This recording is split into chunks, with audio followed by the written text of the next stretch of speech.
that was badass.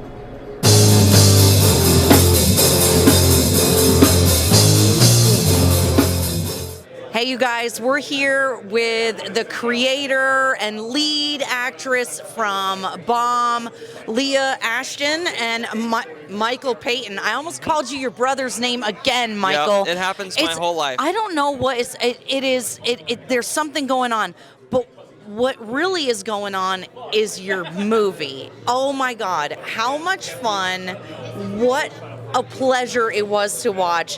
What was it like to be sitting in the theater and hear everybody laughing and giggling and enjoying the movie like you would have expected them to?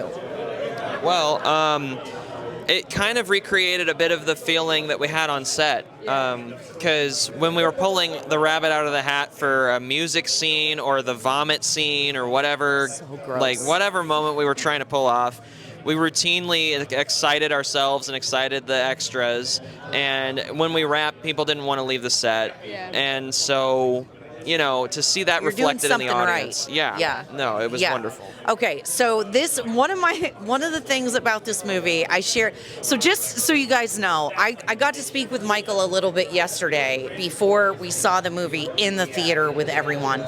And one of my favorite things is just how awkward you are, Leah.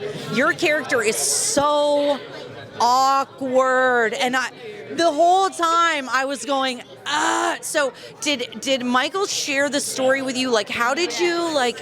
Yes. How did you like channel that energy? So Michael did.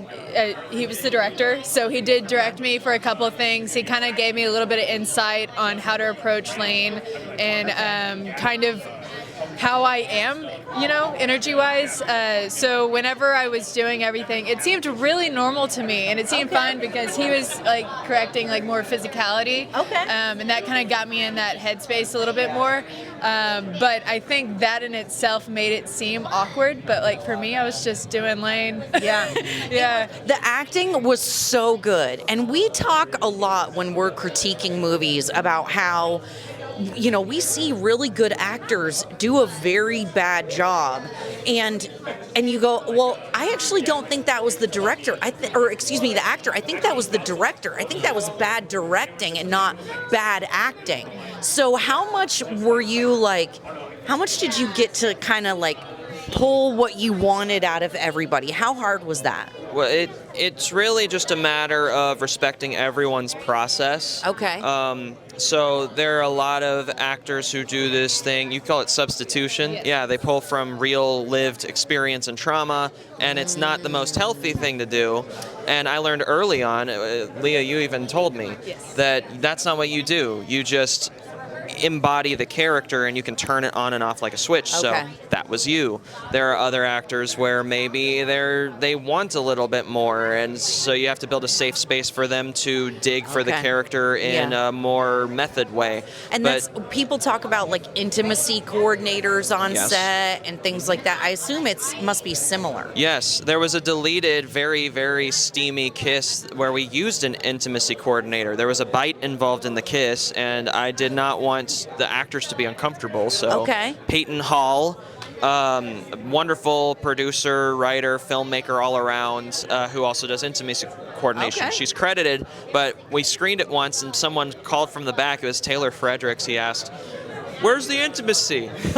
But it's all about respecting each collaborator's process, crafting this performance, because however you get there, all that matters is you get there.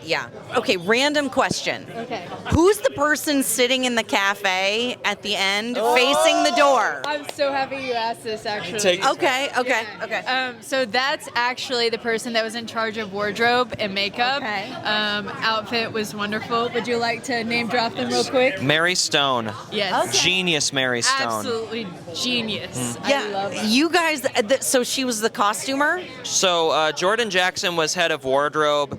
Mary Stone was the head of art department, so they worked very closely together the whole time and kind of switched jobs too.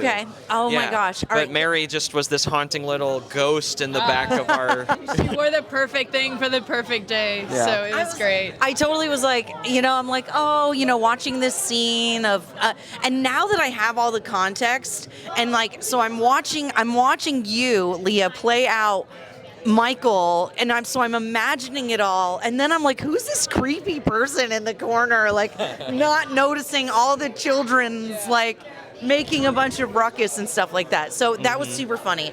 Now, I will say now you guys are not, adults, right? I think you might have mentioned that this had something to do with college. Yes, we're all technically adults, but we're in the junior high of adulthood, which is your early 20s.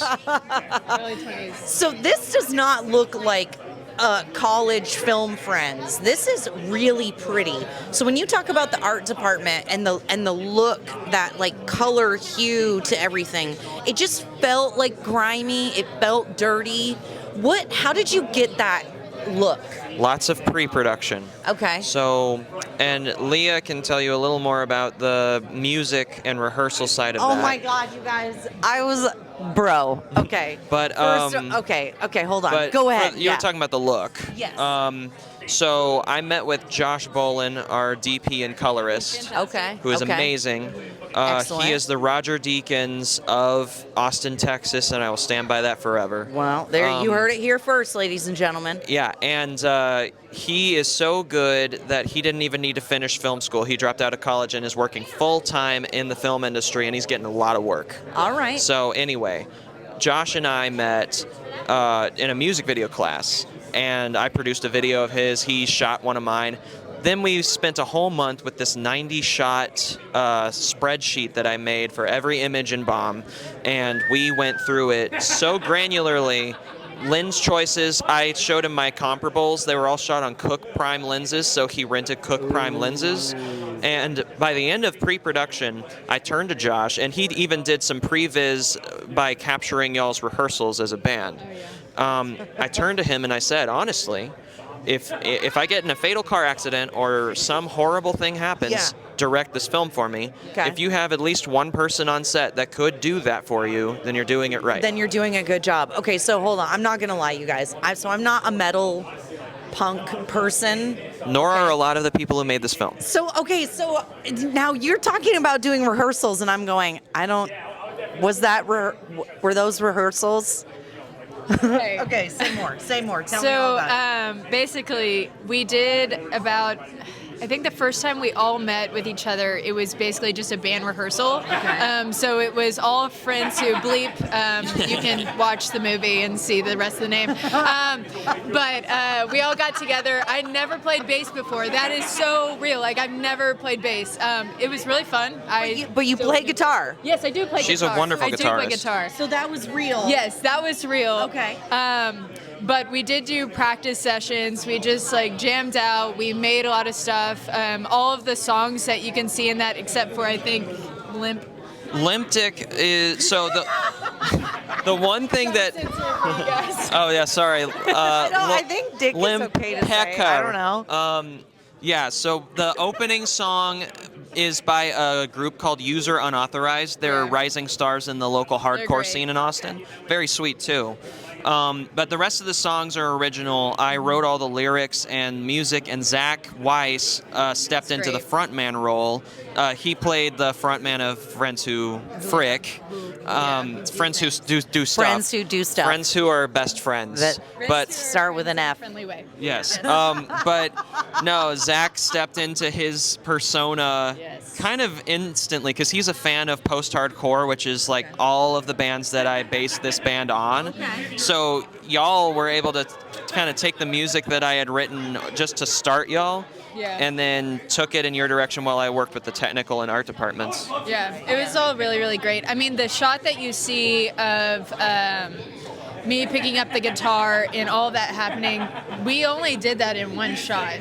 Like, he got every shot that he wanted in one shot. Yeah. And so whenever I picked up the guitar, I didn't know that we were going to keep going, and then I never heard cut, so we just kept going. Yeah. So all of that stuff was, like, off the hand.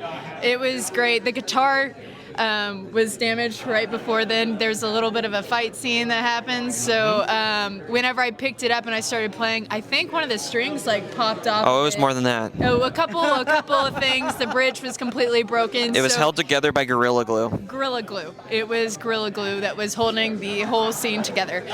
But you're only able to get such long takes where everyone's actually doing the music in camera. All that is on set audio too, because they rehearsed and we blocked it almost like theater. Okay. We met at the basement of the Taos Co-op where they usually hold hardcore shows. Of course. Great location. Okay. Yeah. Really good. Zach's cousin got us in, and we just did it like they were doing a show down there, but it was only us and the wardrobe test. So and stuff. good. It sounds so good. Thank and you. you guys, you know, if you've ever been on set, if you've been a director, a writer, an actor, like if you've been a scripty, the fact that you just kept going and didn't wait for cut, like how many times have you been on a project and somebody just like decides like, well, we've been going, we were supposed to cut by now. So disappointing. Oh my God. So you just, it sounds like you had a really tight team. We did. Yeah. Everybody on that set had a job and they were excellent at it, and then they executed it perfectly. Yeah. Everybody was doing a job that's more than anybody could have asked for. So it was really great. Yeah. So, okay, this is a gross question. Please. Okay, how do you make throw up? Banana pudding and water. And how do you So gross. how do you barf on an FX9 with a really expensive lens? Did you ask? I think I heard that. You put saran wrap on the lens, you put it in a case made of plexiglass from Home Depot, and you just pray. And then you have the producers sweating in the corner, stressing out, watching it happen. How many takes? Please. I think 2. 2 takes. 2 takes. Yeah. Oh, that's Zach good. almost actually barfed. Because I was like, you ready? And you see in like the front burned end of the take, he just looks up and like, yeah. Like after the take, he said, Michael, I was ready to kill you. Yeah. Oh my gosh, you guys. That is, well, and what's funny is a lot of times those jobs are given to stunt people. And, We're you know, not fancy like that. Yeah, exactly. Well, and it's because it's uncomfortable. So you had a team that was willing to really just go for it and have fun. Okay, who was the drummer, by the way? The girl. Carrie Vieira. And she is in Dallas. She's amazing. She's amazing. She literally practiced all of like the drum stuff. I don't do drums, but she practiced it all at her house on like these like electric panels, and then she came like ready prepared. Like she would follow us. Like she was a great asset. Her casting call. So everyone had songs to perform in their backstage cast call in addition to their lines. Yeah. And so hers was this At the Drive-In song called Alpha Centauri. I specifically chose a song that I thought was drum intensive, and she just looked like she wasn't even trying, and she was hitting all the record perfect notes. I love it. Her drumming came from doing a worship band. She had not done a punk project before. And since she's in Dallas and she wasn't able to go to all the Friends Who Frick rehearsals, she would shoot me an audio take to the demos we recorded at Taos. Okay. And then I would text her back, try this. And I had a comparables playlist for her drumming style. What? And so we crafted it, and then she just showed up on set and did it. Oh my gosh, I love this. I love all of it. Okay, so now, this might be a hard question. Why gender swap the main character? Can I actually speak to this? Please speak to it. So originally, when I was auditioning for this, it was slated as a guy role, right? Originally It was slated as a guy role. I was like, well, I like it, so I'm just going to audition for it. I think I could do a decent job. So I auditioned for it, and then we got it, and then we realized later on, or you realized. Well, I realized that I was gender fluid, non-binary, gender queer. And that was something I was realizing as we were making the film. Okay. You know, I've rested in a masculine place, but, you know, I own a blouse and I know how to wear it. But the point is, this character, I don't think I told any of the other performers in it, but I did whisper to you early on, you're non-binary, so you're never comfortable in your own skin. And you see Mary's costumes go from this form-concealing bagginess to this bloated masculine symbol of a business suit, and then under that is a corset with a denim jacket that rests somewhere in the middle. Such a beautiful denim jacket. Yeah. It was so great. So it really posits coming out as coming out as a rock star, being your true self. And it's subtle, it's there if you pay attention. Also, we talked about this from the get-go. The point of no return in the story is literalized as the powder room door. It's the ladies' room. And you're standing on the precipice of this gendered door, and once you go through, you're immediately on stage. Okay. See, this is one thing we talk about a lot with movies is, why do you have to beat me over the head? I'm not dumb. Right. Show me, don't tell me, right? That's the point of film. So you were able to really, because that was what I was going, the whole time I was like, I feel like there's a message here that I'm supposed to be getting. Like, I'm feeling that awkward, uncomfortable coming out that you were talking about. I totally felt that through the movie. Oh, wow. That is so interesting. And I think, my favorite films are always the ones where there's a sure hand behind it, and you trust that all those decisions are made with intention, but you don't know what they're saying yet on the first viewing. It's really something where you trust the sensory experience and the emotions that you feel. I think cinema is best defined as an arc of feelings that form a story if you pay attention. Oh, I love it. Oh my gosh. Okay. This project was so much fun. Okay, what else? Is there anything else I should be asking you that I have not asked you yet? Is there is there a secret part that I missed so far? Was there an Easter egg that I didn't catch? Probably a lot. I don't know, but what was your favorite thing to shoot? What was your favorite part? Tell me, what was your favorite part of the project, of working on the project? I would probably say... Oh, sorry. Oh, no, you're good. I would probably say getting there on the first day. I had just wrapped something 2 hours before. And I had not slept but only 2 hours, so that whole scream singing, the whole bit of me on stage and then crowd surfing, that happened on 2 hours of sleep. So that was probably the most fun because I was just thrown into it. I didn't have enough sleep to doubt myself at all, and I just threw myself into it, and having an experience like that is really wonderful. But I would say that the best experience I had on set was probably the last scene that we shot, which is the last scene in the film, where Ophelia comes up to me and asks if I want to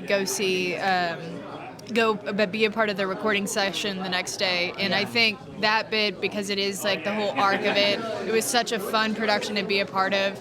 It kind of was a great little happy ending that you kind of got to do. So that was my favorite. Totally. And it was so obvious, the color change and the brightness. It went from dirty and grimy to happy. Well, a lot of that is Addie, again, our producer, Addie Scott Irwin. She secured Skylark Lounge for the show. And then at the very end, we switched to Cisco's Bakery. And they were so accommodating. We had that whole room. I love it. Yeah. But we scheduled a lot around you because you're in high demand. You're busy. Did you guys know? Yeah. Leah Ashton is amazing. She's up and coming. Yeah.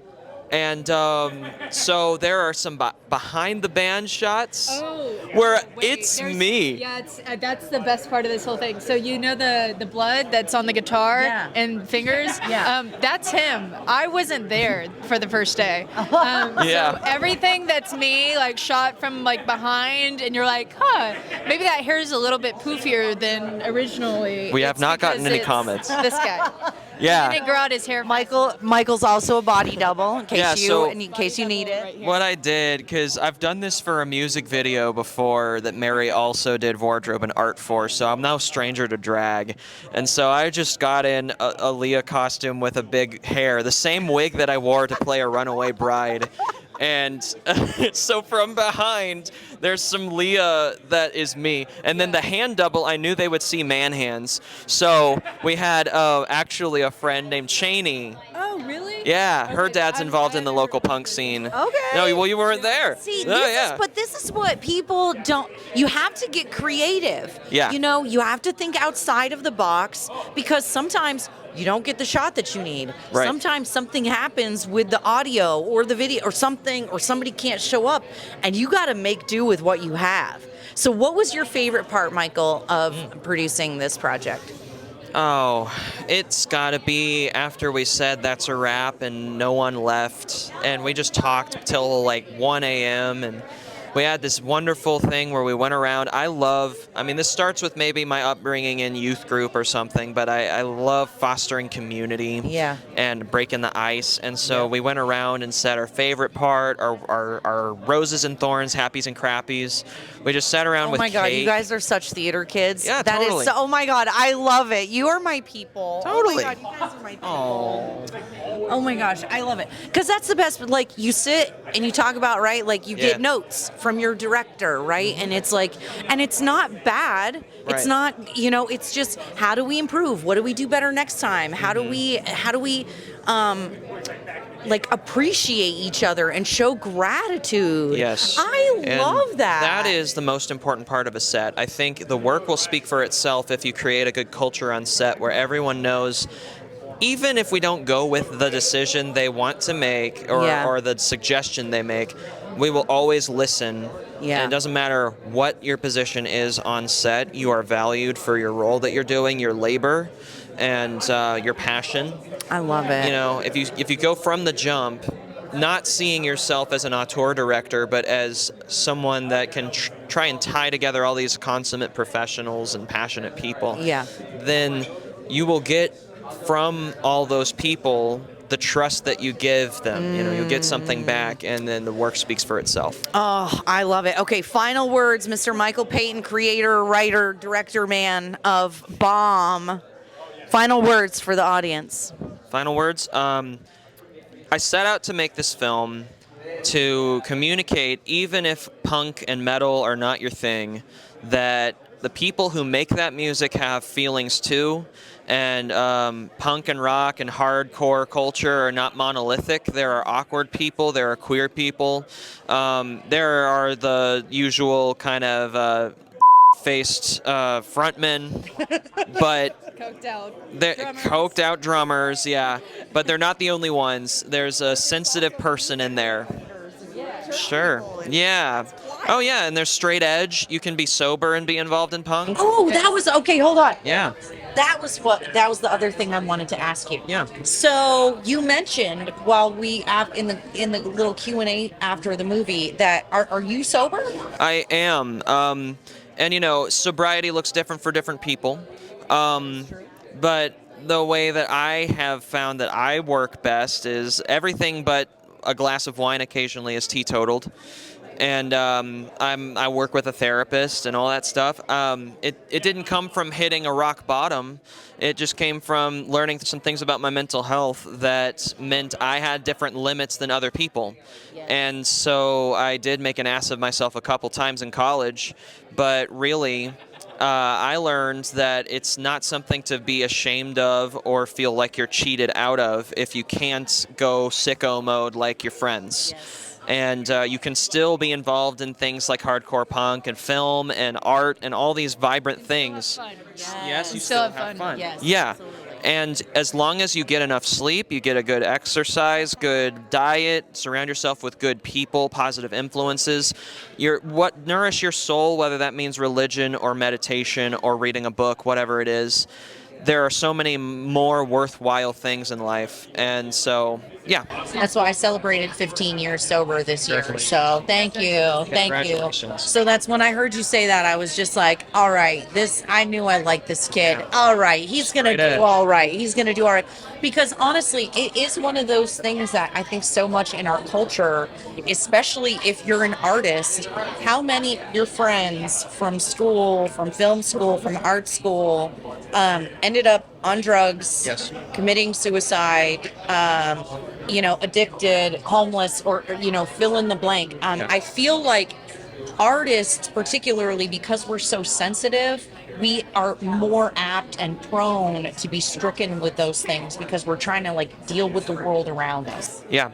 And you see some of that in the world of Bomb, which exists in the same world as this script that I wrote called Recovery that is on its 10th draft, and it's submitted to Austin Film Fest's screenplay competition, so fingers crossed. But that kind of problematizes the idea that punk and rambunctious behavior and drugs are the answer. It's a love letter to punk, and it's a love letter to recovery culture, but it also has this message that maybe sometimes this punk scene, if you're approaching it the wrong way, can stagnate you as an adolescent well into your adulthood. And you see that, I mean, it's no accident that in this film, the guy making an ass of himself and over drinking winds up losing the guitar, and the more competent and steady-brained person picks it up and gives a better show. Yep. Yeah, exactly. Oh, I love it. I love it, you guys. Okay, we have been here with Leah Ashton and Michael Payton from Bomb. So where can they follow you? Yeah. Follow the movie so when it comes available, they can see it. Follow me on Instagram. It's at Michael Payton Official.